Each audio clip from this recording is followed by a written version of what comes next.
2025 yil 14 noyabr kuni soat 18 onda Mening yurtim telekanalida Qodirxon, To'g'ri yo'l serialining 10 mavsumi 40 qismi namoyish etiladi.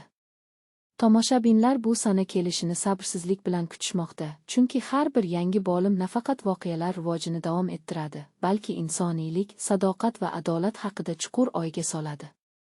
Har mavsumda serial yanada mazmunli va hayotiy bo'lib bormoqda.